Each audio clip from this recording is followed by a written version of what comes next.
Radio मोती में आपका हार्दिक स्वागत है।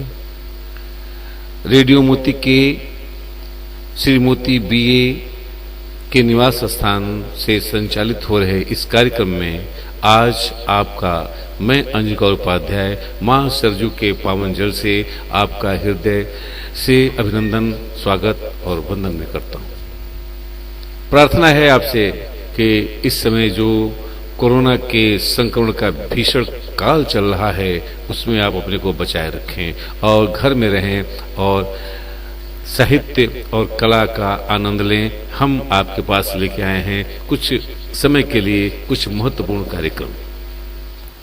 हमारे बीच आज के जो कार्यक्रम हैं उसमें रेडियो मोती में प्रोफेसर अजय कुमार मिश्र जी का कार्यक्रम है। सबसे पहले वह इसलिए हम लेके आते हैं क्योंकि इतिहास के ऐतिहासिक तथ्य जो कि आजकल विद्यालय के बंद होने की वजह से बच्चे नहीं पढ़ पाते हैं, नहीं जान पाते हैं, इनके द्वारा एक अच्छी जानकारी आपको हम देते हैं। आपको इस बार हम लेके आए हैं कहाव स्तंभ लेख के बारे में शेष जानकारी, जो हमारे राष्ट्रीय फलक पर पहचान तो इसकी है, लेकिन इसके अलावा हमारे इस क्षेत्र की पहचान भी है। कहाव हमारे इस बरहस तहसील में स्थित है। और इसके अलावा हमारे साथ हैं कार्यक्रम में श्याम नारायण पांडे जी के रचनाएं, सुमनलाल द्विवेदी जी की रचनाएं और डॉक्टर रागिनी राय की रचनाएं हमारे बीच हैं। और इसके साहित्य के साथ कला का एक समन्वय है। हम नरगिस से एक वार्ता भी आज आपको प्रस्तुत करेंगे। तो ये हमारे आज के कार्यक्रम। लेकिन हम सबसे पहले कार्यक्रम के पहले आपका पुनः एक बार निवेदन करते हुए कि आप मास्क का प्रयोग जरूर करें और कोरोना से बचें, सोशल डिस्टेंस का पालन करें, कम से कम 2 मीटर की दूरी बनाए रखें अजनबी लोगों से। कि कहीं भी किसी भी सार्वजनिक स्थल पर आप किसी से नजदीक न रहें, दूरी बनाए रखें, इससे आपका बचाव होगा। जीवन बहुत ही दुर्लभ है, आपकी नहीं, आपके मित्रों के, आपके लोगों की और आपके परिवार के लोगों की अमानत है, इसलिए आपका रहना बहुत जरूरी है। आप इस पर ध्यान रखें। हम प्रस्तुत कर रहे हैं प्रोफेसर अजय कुमार मिश्र की वार्ता, प्राचार्य बाबा राघवदास भगवान दास स्नातकोत्तर महाविद्यालय आश्रम बरहज देवरिया। भट्ट सोम का पुत्र रुद्र सोम परम विज्ञ एवं यशस्वी था, जिसे व्याघ्र नाम की संज्ञा दी गई। उसी का पुत्र मद्र द्विज के प्रति प्रीति तथा साधु एवं धार्मिक गुरु के प्रति सम्मान करता था। वह संसार के विभिन्न चक्र स्थिति को देखकर भयभीत हो गया। उसने स्वयं धार्मिक कृत्य से पुण्य लाभ किया। उसी के परमानंद के लिए मानव के सुखार्थ 5 प्रस्तर प्रतिमाओं की स्थापना की, जो अरहत के धर्मानुयायी थे, जो धार्मिक पक्ष के पालक थे। यह सुंदर प्रस्तर स्तंभ वहीं स्थित किया गया जो पर्वत शिखर के समान प्रतीत हो रहा था और जिस कारण कीर्ति लाभ हुआ। अभिलेख में वर्णित इन पंक्तियों से स्कंदगुप्त द्वारा किए गए धर्म के संदर्भ में कार्यों का विस्तृत विवरण प्राप्त होता है। वस्तुतः इसका प्रपितामह सोमिर विविध गुणों से युक्त था। उसके पितामह का नाम भट्टिसोम और पिता का नाम रुद्रसोम था, जो उसकी बुद्धि और प्रतिष्ठा के लिए ख्यात था। बस रुद्रदामन का ये स्कंदगुप्त का यह अभिलेख यदि कुमारगुप्त के साथ जोड़कर देखा जाए तो निसंदेह गुप्त वंश की अनेक महत्वपूर्ण घटनाओं पर प्रकाश डालने में समर्थ होता है। गुप्त संवत 141 अर्थात 460 ईस्वी स्कंदगुप्त के राज्यकाल का शांत वर्ष कहा गया, जिसके आधार पर यह निष्कर्ष निकाला गया कि प्रारंभिक कठिनाइयों के उपरांत इसका शासनकाल बाद में शांतिमय हो गया। इस समय न तो कोई बाह्य आक्रमण हुआ और न ही कोई आंतरिक कठिनाई की स्थिति थी। यदि कुमारगुप्त के राज्यकाल के प्रारंभिक वर्ष शांतिमय रहे तो स्कंदगुप्त के राज्यकाल का अंतिम भाग भी कुछ अशांत रहा, क्योंकि भीतरी लेख से ज्ञात होता है कि कुमारगुप्त के मरते ही वंश की लक्ष्मी विचलित हो गई थी और उसे प्रतिष्ठित करने का कार्य इसके द्वारा किया गया था। यही कारण है कि स्कंदगुप्त ने इस विचलित कुल लक्ष्मी को स्थिर करने में महत्वपूर्ण योगदान दिया। पितरद्युम्ते विलुप्ताम वंश लक्ष्मी, इसी लेख में दूसरे स्थान पर कहा गया है कि गुप्त कुल की लक्ष्मी जब विचलित हो उठी तो स्कंदगुप्त ने अपने बाहुबल से उसे स्थापित किया। विचलित कुल लक्ष्मी स्तंभना युद्धतेन, इस क्रिया में उसे पूरी रात युद्ध भूमि में बिताना पड़ा था। क्षितितल सैनीय एन नीता त्रियामा, विद्वानों की धारणा है कि पुष्यमित्रों ने कुमार गुप्त के मृत्यु के ठीक अनंतर गुप्त साम्राज्य पर आक्रमण किया।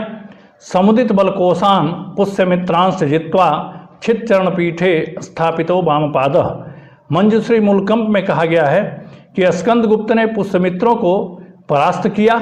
यह उसके लिए गर्व की बात थी। विपरीत परिस्थितियों में भी स्कंदगुप्त ने साहस और धैर्य से काम लिया और अंत में हर प्रकार के साधनों से संपन्न पुष्यमित्रों को पराजित करने में सफलता प्राप्त की। अपने सामने पुष्यमित्रों को उसने नतमस्तक किया। गुप्त काल का सर्वोच्च वीर पद उसके उपयुक्त सफलता का ही प्रतिबिंब प्रतीत होता है। कौम लेख वस्तुतः एक राजकीय लेख नहीं है। उसमें प्रजा द्वारा अपने सम्राट का इस प्रकार मूल्यांकन किया गया है जिसकी उपस्थान भूमिसत नृपतियों के लिए सिर झुकाने से उत्पन्न वायु से हिल उठती है, जिसका वंश गुप्त है, जिसका यश जगत विख्यात है, जो जगत में सर्वोत्तम है, जो सक्रोपम है तथा जो सतक्षितिपति है। उस स्कंदगुप्त के शांति वर्ष में कौम लेख उत्कीर्ण कराया गया। इस लेख में स्कंदगुप्त शांत वर्षे वाक्यांश अत्यंत ही महत्वपूर्ण है।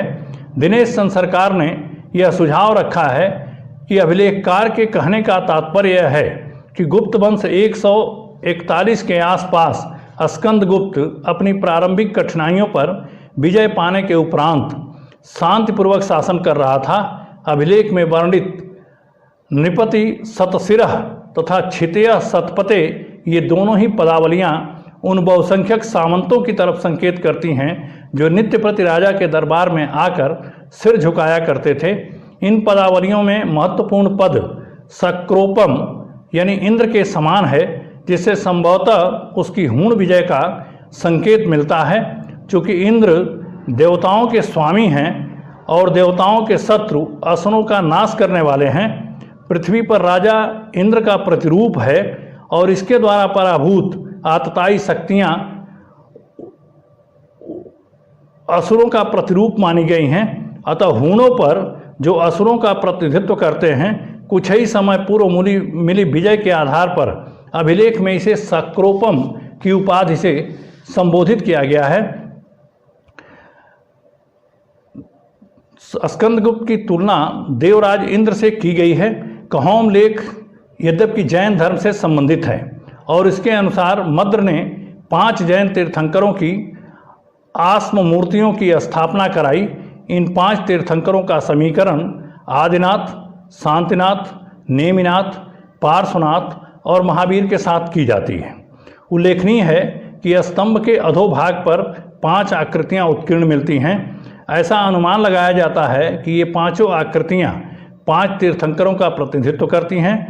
इससे अभिव्यंजित होता है कि गुप्त सम्राट स्कंदगुप्त भी अपने वंश के अन्य शासकों की तरह ही धर्म सहिष्णु था।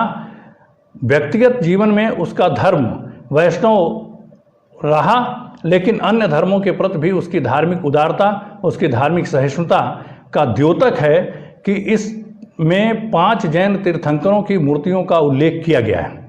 प्राचीन भारतीय अभिलेख संस्कृत के अमर स्मारक हैं। अभिलेखों का मूल्यांकन करने पर सिद्ध होता है कि इनमें संस्कृत साहित्य के इतिहास की अखंड परंपरा प्रवाहित होती है। अभिलेखों से तत्कालीन इतिहास और समाज के विविध पक्षों का ज्ञान प्राप्त होता है। जैसे स्कंदगुप्त के गिरनार अभिलेख से उसकी प्रजावत्सलता का, समुद्रगुप्त की प्रयाग प्रशस्ति से उसके ब्राह्मण तथा गोरक्षक होने का और उसके गरुणांकित ध्वज से उसके वैष्णव धर्मानुयायी होने का, मंदसौर लेख से तंतुवायों बुनकरों द्वारा सूर्य मंदिर का जीर्णोद्धार करने का ज्ञान प्राप्त होता है। एरण प्रस्तर लेख से जहाँ भानुगुप्त के पराक्रम का ज्ञान प्राप्त होता है, वहीं उसके प्रिया के सती होने का भी ज्ञान प्राप्त होता है। भक्तानुरक्ता चप्रिया चकांता भार्या वलग्ना नुत्सुतालग्नि राशिम। अभिलेखों से भ्रम निवारण भी होता है। जैसे मैक्स मूलर ने लिखा है कि शक क्षत्रप भारतीय संस्कृत भाषा के ध्वंसकर्ता थे, लेकिन रुद्रदामन के जूनागढ़ लेख से स्पष्ट होता है कि मैक्स मूलर का यह कथन तर्कहीन, लचर और भ्रमपूर्ण है। इस अभिलेख से ही रुद्रदामन की भारतीय संस्कृत में आस्था की न केवल पुष्टि होती है, बल्कि परिष्कृत संस्कृत भाषा में लिखा हुआ लेख उसके संस्कृत प्रेम को भी उजागर करता है। अभिलेख ऐतिहासिक व्यक्तियों के काल निर्धारण में भी सहयोग देते हैं और पुलकेशिन द्वितीय के ऐहोल लेख में कवि रविकीर्त ने कालिदास और भारवी का उल्लेख किया है। इस अभिलेख का समय लगभग 634 ईस्वी है, जिससे स्पष्ट होता है कि कालिदास और भारवी का समय ऐहोल अभिलेख से पहले का रहा होगा। भारत में प्रचलित विभिन्न संवतों के काल निर्धारण में अभिलेख अत्यंत उपयोगी सिद्ध हुए हैं। वास्तव में अभिलेख भारतीय इतिहास और संस्कृत का व्यापक स्वरूप प्रस्तुत करते हैं। ऐतिहासिक विकास की परंपरा से जुड़े हुए पदों के आवरण को उद्घाटित करते हैं। इसलिए अगर यह कहा जाए कि प्राचीन भारतीय इतिहास और संस्कृत का प्रामाणिक अध्ययन करने के लिए अभिलेखों का अध्ययन आवश्यक है, तो उस कड़ी में स्कंदगुप्त का कहोम अभिलेख अत्यंत महत्वपूर्ण स्थान रखता है, जिसने स्कंदगुप्त की धर्म सहिष्णुता का, स्कंदगुप्त की प्रजावत्सलता का जीता जागता स्मारक प्रस्तुत किया है। भारतीय इतिहास में ऐसे अभिलेखों का अपना महत्वपूर्ण स्थान है। विशेष रूप से देवरिया जनपद के लिए यह अत्यंत गौरव की बात है कि गुप्त वंश के महत्वपूर्ण शासक स्कंदगुप्त के काल में, उसके शांतिपूर्ण वर्ष में, गुप्त संवत 460 ईस्वी में, गुप्त संवत 141 ईस्वी अर्थात 460 ईस्वी में कहोम अभिलेख कुकुब ग्राम में लिखा गया, उत्कीर्ण कराया गया। धन्यवाद। लगभग कई वर्षों से जहां तक मेरा अनुमान है कि हर वर्ष उत्तर प्रदेश में कम से कम 50 लाख बच्चे और नौजवान श्यामनारायण पांडे की कविताओं को पढ़ते आ रहे हैं, हल्दी घाटी की कविताओं को। लेकिन बात वही है, जैसे कथाओं को लोग सुनते हैं कि कई पुस्तकों से सुनते आ रहे हैं, लोगों को याद नहीं है। आज हम आपको श्यामनारायण पांडे जी की ही आवाज में उनकी कविता प्रस्तुत कर रहे हैं, हल्दी घाटी का चेतक। यह दुर्लभ कविता है, इसके लिए हम आभार प्रकट करते हैं प्रसार भारती का, जिसके सौजन्य से मुझे यह प्राप्त हुआ है। हम उन सभी सोशल मीडिया के लोगों को आभार व्यक्त करते हैं जिनके सौजन्य से हमें ये सामग्रियां प्राप्त होती हैं। तो प्रस्तुत है वीर रस के शानदार और सबसे बड़े कवि पंडित श्यामनारायण पांडे जी की रचना उन्हीं की आवाज में चेतक। मेवाड़ केसरी देख रहा केवल रण का न तमाशा था, वह दौड़ दौड़ करता रण, वह दौड़ दौड़ करता था रण, वह मान रक्त का प्यासा था, चढ़कर चेतक पर घूम घूम करता मेना रखवाली था। ले महामृत्यु को साथ साथ, ले महामृत्यु को साथ साथ, मानो प्रत्यक्ष कपाली था, रण बीच चौकड़ी भर भर कर चेतक बन गया निराला था। ये चेतक, यहां से चेतक की जो एंट्री हो रही है, यही कविता हम लोग इतनी पढ़ा करते थे। रणबीर चौकड़ी भर भर कर चेतक बन गया निराला था, राणा प्रताप के घोड़े से पड़ गया हवा को पाला था। राणा प्रताप के घोड़े का नाम, अब आप देखिए, एक घोड़ा इतना अमर हो गया इतिहास में, जिसका नाम आज हम इतने सालों बाद, शताब्दियों के बाद याद कर रहे हैं, 400-500 साल के बाद हम उस घोड़े को याद कर रहे हैं। तो वीरता एक ऐसी चीज है। मैं इस काव्य कार्यक्रम के माध्यम से यही कहना चाहूंगा कि आपके अंदर कुछ हो या ना हो, साहस होना बड़ा जरूरी है, क्योंकि आपको अमर बनाने वाली जो चीज है वो आपका साहस है। अगर आपके अंदर शौर्य है, साहस है, वीरता है, तो अगर अंदर आपके अंदर 100 खामियां भी होंगी ना, तो वो आपकी छुप जाएंगी। इसलिए व्यक्ति को साहसी होना बड़ा जरूरी है और कविताएं हमें ये सिखाती हैं। चेतक के माध्यम से हम ये समझ सकते हैं कि अगर आपके दिल के अंदर साहस है तो आप महान अकबर की सेना से भी भिड़ सकते हैं और अमर हो सकते हैं हमेशा के लिए। रणबीर चौकड़ी भर भर कर चेतक बन गया, निराला था राणा प्रताप के घोड़े से, पड़ गया हवा को पाला था, गिरता न कभी चेतक तन पर। राणा प्रताप का कोड़ा था, वह दौड़ रहा हरी मस्तक पर या आसमान पर घोड़ा था। पता ही नहीं चलता था कि दुश्मन के सिर पर चल रहा है कि आसमान पर चल रहा है, कि वो आसमान का घोड़ा है। वह दौड़ रहा हरी मस्तक पर या आसमान का घोड़ा था, जो तनिक हवा से बाग हिली, जो तनिक हवा से बाग हिली। बागडोर जो थी वो अगर हवा से भी हिलती थी, जो तनिक हवा से बाग हिली, लेकर सवार उड़ जाता था, राणा की पुतली फिरी नहीं, तब तक चेतक मुड़ जाता था। यानी घोड़ा कितना अक्लमंद जानवर है। भगवान श्री कृष्ण ने महाभारत के युद्ध में सारथी जब बने तो वो 4 घोड़ों को चलाते थे, या चेतक अकेला घोड़ा था।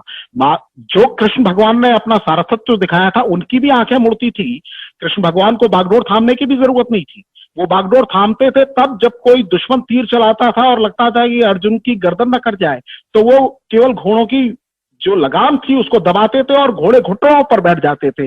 ये महाभारत में वर्णन है। जिन लोगों ने महाभारत का अध्ययन किया है जानते हैं, वो इस बात को समझते हैं। उसी प्रकार का घोड़ा ये चेतक था कि राणा की पुतली फिरी नहीं, तब तक चेतक मुड़ जाता था। जरा दाईं तरफ देखते थे राणा या बाईं तरफ देखते थे, तब तक चेतक मुड़ जाता था। उसको समझ आ जाता था कि राणा किधर जाना चाहते हैं।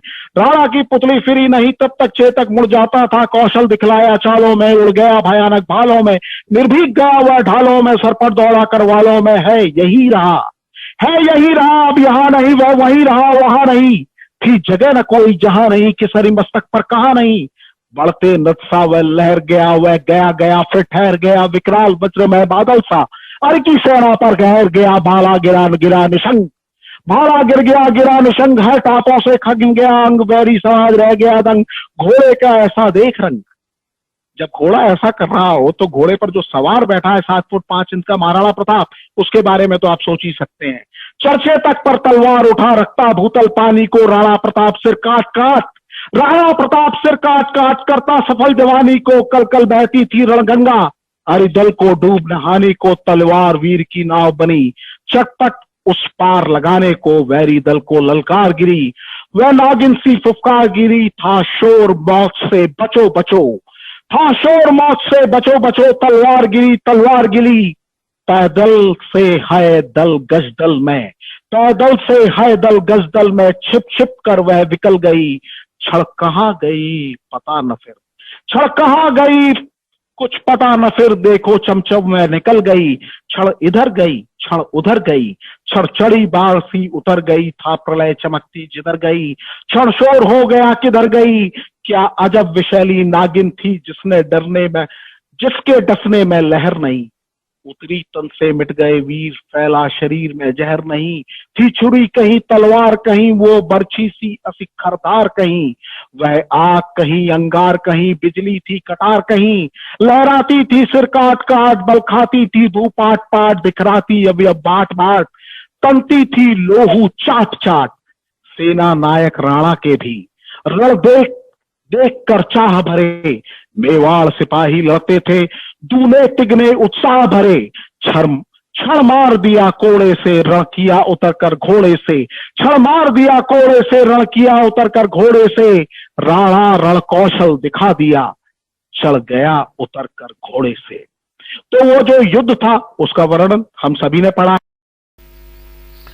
बच्चों से लेकर के नौजवानों तक, नौजवानों से लेकर के बुजुर्गों तक एक कवि ऐसा रहा जो सबके हृदय में एक समान रूप से पूजा गया। सबने उसे याद किया। सब नाम लेने पर ऐसे उछल जाते हैं जैसे लगता है कोई बहुत अपना मिल गया। जी हाँ, मैं सोहनलाल द्विवेदी की बात कर रहा हूँ, जिसे नन्हे मुन्ने बच्चों से लेकर के बुजुर्ग तक और इस देश के माने जाने साहित्यकार तक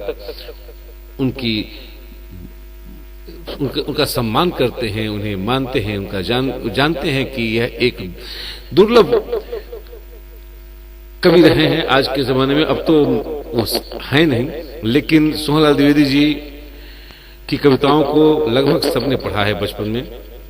कोशिश करने वालों की हार नहीं होती। ये कविता हम सोहनलाल द्विवेदी जी की आवाज में आपके सामने प्रस्तुत कर रहे हैं।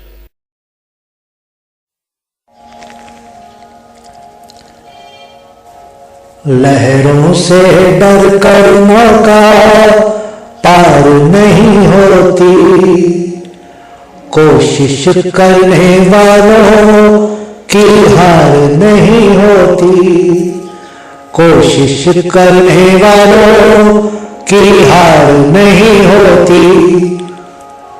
नन्ही चींटी जब दाना लेकर चलती है, चलती दीवारों पर 100 बार फिसलती है। मन का विश्वास रगों में साहस भरता है, चढ़कर गिरना गिरकर चढ़ना न अखरता है। आखिर उसकी मेहनत बेकार नहीं होती, कोशिश करने वालों की हार नहीं होती। डुबकियां सिंधु में गोताखोर लगाता है, जा जा कर खाली हाथ लौट के आता है। मिलते नहीं सहज ही मोती गहरे पानी में, बढ़ता दुगना उत्साह इसी हैरानी में।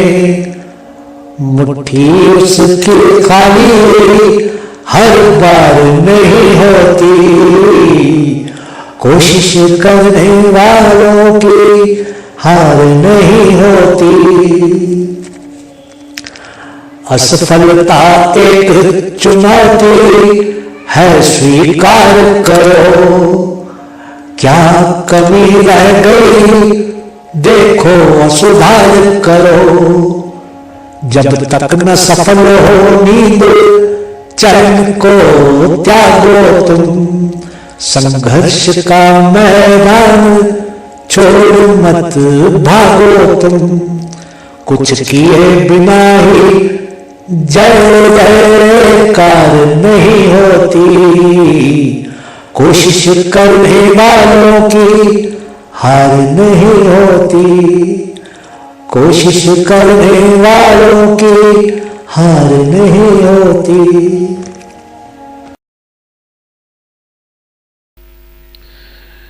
हमारे बीच अपने पूर्वांचल की और अपने माटी की आवाज और रचनाओं को हम आपके सामने निश्चित रूप से पेश करते हैं हमेशा, और वह हम डॉक्टर रागिनी राय जी की आवाज में प्रस्तुत करते हैं। लेकिन उसके पहले आपसे हम बता दें, कुछ निवेदन कर दें आपसे कि ये जो भी कार्यक्रम आप देखते हैं, इस कार्यक्रम का उद्देश्य बहुत सीधा सा है। वह उद्देश्य यह है कि हम अपने संस्कृति को, अपने साहित्य को, अपने कला को और अपने अच्छे आचरण को लोगों तक पहुंचाएं, बच्चों तक पहुंचाएं, नौजवानों तक पहुंचाएं, और जो विस्मृत होती जा रही हैं, जो लोग साहित्य से कटते जा रहे हैं, वहां तक हम इसे ले जाएं। हमारा ये कार्यक्रम रेडियो मोती का श्री मोती बीए के याद में स्थापित है, जो मोती बीए ट्रस्ट द्वारा संचालित होता है और संपदा न्यूज के देख रेख में चलता है। हमारा ये रेडियो मोती संपदा न्यूज के मार्गदर्शन पर इस समय कार्य कर रहा है। इसे 1 वर्ष अभी पूरा नहीं होने वाले हैं। अभी 27 जून को इसका 1 वर्ष पूरा होगा, जिस दिन हम आपको शानदार कार्यक्रम देंगे इस 1 वर्ष के पूरा होने के उपलक्ष्य में। हमारे इस कार्यक्रम को हमारे वेबसाइट से आप कभी भी प्राप्त कर सकते हैं, जिसका वेबसाइट का नाम है www.sampadanews24.blogspot.com। इससे आप प्राप्त कर सकते हैं। इसके अलावा सोशल मीडिया जितने हैं, सब पर आप रेडियो मोती या संपदा न्यूज ऐसा लिख करके आप प्राप्त कर सकते हैं। हम आपके किसी भी प्रयास का हार्दिक स्वागत करेंगे। यदि आप संपदा के कार्यक्रम से, रेडियो मोती कार्यक्रम से जुड़ते हैं, तो हम आप कि आभारी रहेंगे। आपसे भी बता दें कि यदि आप कवि हैं, कलाकार हैं, लेखक हैं, कुछ भी हैं, तो आप अपनी रचनाओं को हमारे इस व्हाट्सएप नंबर पे अवश्य भेजें 82 990 151 36 या अन्य माध्यमों से भी आप हमारे पास भेज सकते हैं, ईमेल से भेज सकते हैं। एडिटर संपदा news@gmail.com इस पर भी आप भेज सकते हैं। आप हमारे इस कार्यक्रम में अवश्य सम्मिलित हों, ये मेरा आपसे अनुरोध है। हम आपको अगली बार कुछ विशेष कार्यक्रम और भी प्रस्तुत करेंगे, जिसमें है अहम तोमाहम अर्थात पूर्व जन्म के स्मरण पर आधारित कुछ कार्यक्रम। ये किसी कारणवश इस कार्यक्रम को हम पूर्ण रूप से तैयार नहीं कर पाए, लेकिन इसे हम प्रस्तुत करेंगे। इसमें श्रीमती बीए के भी कुछ संस्मरण हैं जो हम प्रस्तुत करेंगे। कात्यायन प्रमोद पारिजात के संस्मरण प्रस्तुत करेंगे, जिसमें है कि उड़ती हुई अप्सराएं, उड़ती हुई अप्सरा, और इसके अलावा उड़ते हुए सन्यासी, ये सब हम आपको प्रस्तुत करेंगे बहुत जल्दी। इसमें मनीषी की लोक यात्रा नामक पुस्तक जो कि संकलित की गई है श्री विश्वनाथ प्रसाद तिवारी द्वारा, उसे हम आपको आपके सामने प्रस्तुत करेंगे। यह हम बहुत शीघ्र आपके सामने लाने वाले हैं। आज हम आपको प्रस्तुत कर रहे हैं डॉक्टर रागिनी राय की रचना, जो हमारे भोजपुरी की मिट्टी बोली से जुड़ी हुई है, जिसमें हमारी प्रतिभा और हमारी कला झलकती है। जी, प्रणाम आप सभी को। आप सभी के समक्ष लोकगीतों में बहुचर्चित एक चैता लेके प्रस्तुत हुई हूँ, जिसमें एक गृहिणी जो है, जिसका पति परदेश गया हुआ है। प्रकृति ने अपने यौवन का श्रृंगार कर लिया है, लेकिन उसका पति वापस नहीं आया। कोयल बागों में कुकू बोल रही है, लेकिन उसका मन अपने पति के लिए कुकू बोल रहा है। उसी का वर्णन है। बन बीचे बोले ले कोयलिया हो रामा, सैया नहीं आए। बन बीचे बोले ले कोयलिया हो रामा, सैया नहीं आए। आपो नाए लिखी पतियो ना भेजे, आपो नाए लिखी, आपो नाए लिखी पतियो ना भेजे। नहीं भेजे कहू संदेशवा हो रामा, सैया नहीं आए। बन बीचे बोले ले कोयलिया हो रामा, सैया नहीं आए। सासू हमारी एक बोलिया जो बोले, सासू हमारी एक, सासू हमारी एक बोलिया जो बोले। ननदा बोलेली बिरही बोलिया हो रामा, सैया नहीं आए। बन बीचे बोले ले कोयलिया हो रामा, सैया नहीं आए। कुहू की जनवा मारे हो रामा, कुहू की जनवा मारे हो रामा, कुहू की जनवा मारे हो रामा,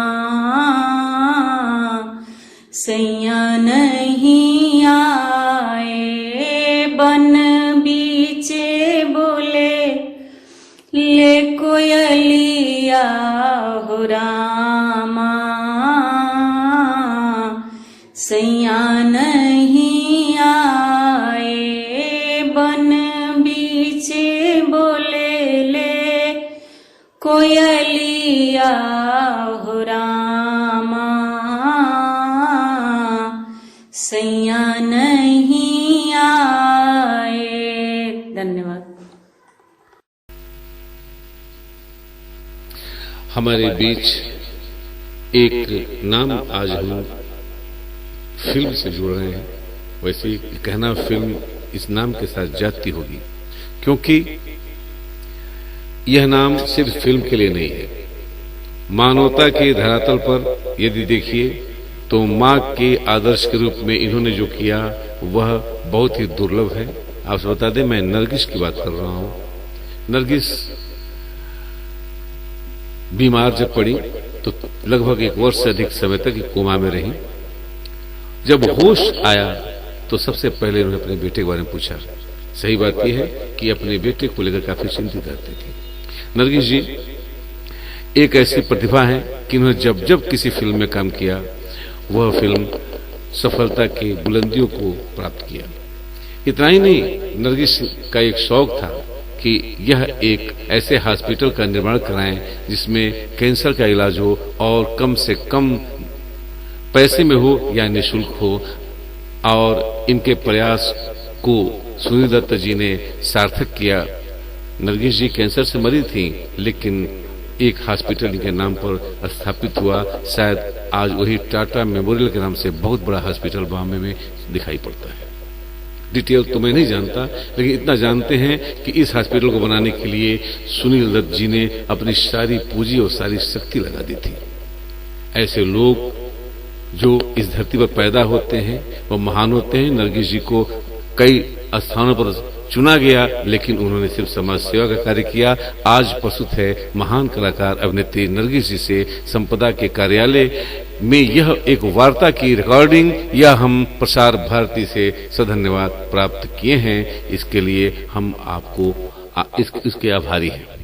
नरगिस जी की इस वार्ता के साथ ही मेरा ये कार्यक्रम का अंतिम रूप है ये समाप्त होगा, और आपसे अनुरोध है कि आप मेरे इस कार्यक्रम में अवश्य सम्मिलित रहें, हमेशा आएं। इसके लिए हमें अनुमति दीजिए। इस कार्यक्रम के साथ ही कार्यक्रम इसके समाप्ति के साथ समाप्त होगा। अंजनी कौर उपाध्याय को आज्ञा दीजिए। सादर नमस्कार।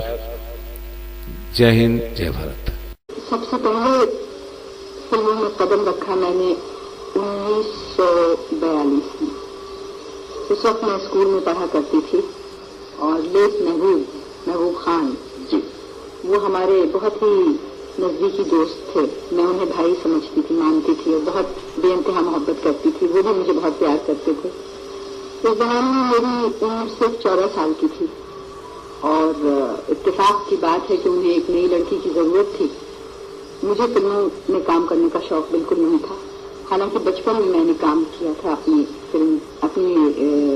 माँ की फिल्मों में जो उन्होंने खुद प्रोड्यूस की। तब आपकी क्या हुई? उस वक्त मैं 5 साल की थी। कौन कौन सी फिल्म है जो? एक तो थी, सबसे पहली फिल्म थी तलाश हक जी, जिसमें मेरी वालिदा ने खुद काम भी किया था, उसको डायरेक्ट भी किया था। और लेट याकूब साहब जी, उन्होंने भी काम किया था उसमें। बहुत प्यारे अदाकार। हाँ, बहुत ज्यादा। और उसके बाद एक और फिल्म बनी थी दिल की प्यास, उसमें भी मैंने काम किया था। दिल की प्यास या कॉल ऑफ द सोल भी उसका नाम। पहले जमाने में जो हर उर्दू फिल्म का एक अंग्रेजी तर्जुमा भी हुआ करता था। तब मजबूरी के बायस होता होगा। मेरा ख्याल है उस जमाने में अंग्रेजी ज्यादा थी।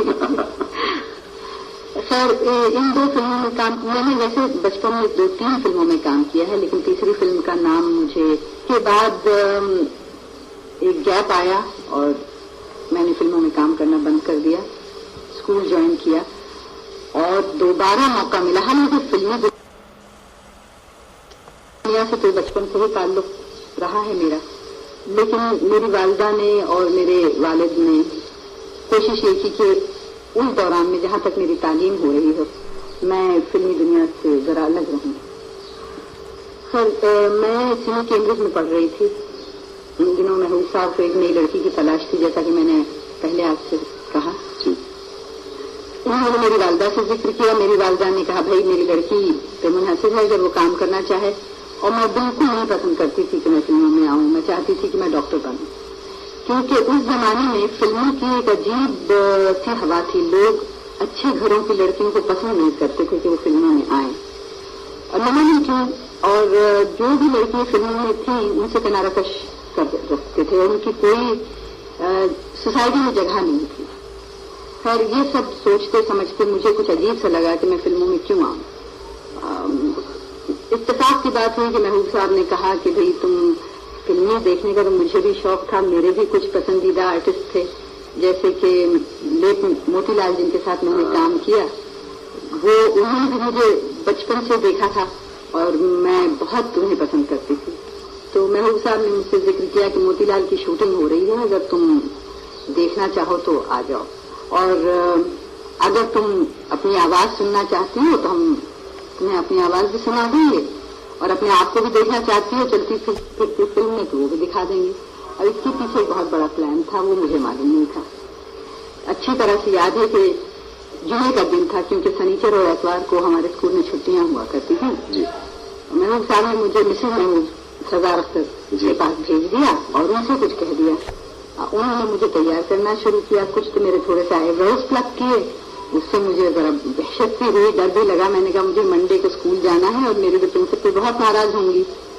पर उन्होंने पहली बार जिंदगी में मुझे साड़ी पहनाई, मैं वो साड़ी संभाल भी नहीं सकती थी। मेकअप वगैरह किया। इश्तियाक तो था कि देखो क्या चीज है, बचपन में देखा था। खैर वो मुझे तैयार करके स्टूडियो ले गई, जहाँ के चंद्रमोहन साहब के साथ सीन था। तो एटमोस्फियर नया तो नहीं था मेरे लिए, और वो सारे लोग मेरे लिए नए नहीं थे, क्योंकि फरदून ईरानी जिन्होंने फोटोग्राफ किया था तकदीर मेरी फिल्म को, उन्होंने मुझे बचपन में भी फोटोग्राफ किया था जब मैं 5 साल की थी, और घर में आना जाना था। महबूब साहब के साथ वैसे ही बेतकल्लुफी थी, तो मुझे ऐसा मालूम हुआ कि मैं एक घर से उठ के दूसरे घर में चली आई। जाने पहचाने थे सब। फिर उन्होंने मुझे एक डायलॉग दिया और कहा कि बेटी ये बोल दो, और चंद्रमोहन जी ने भी कहा कि हाँ हाँ उसमें क्या है, अभी अभी सुन लेंगे कैसा है। उस जमाने में टेप नहीं था, और ये सब उन्होंने एक खेल सा खेला था। फिर डायलॉग बताया, मुझे जरा सी भी हिचकिचाहट नहीं थी, मैं समझी कि ये ठीक है जैसा हो रहा है। उन्होंने डायलॉग बताया, मैंने डायलॉग बोल दिया। उसके बाद उन्होंने सब लोगों ने क्लैप करना शुरू कर दी, मेरे गले में हार पहना दिया और कहने लगे तुम तो हमारी फिल्म की नई हीरोइन हो, और मैंने वहीं रोना शुरू कर दिया।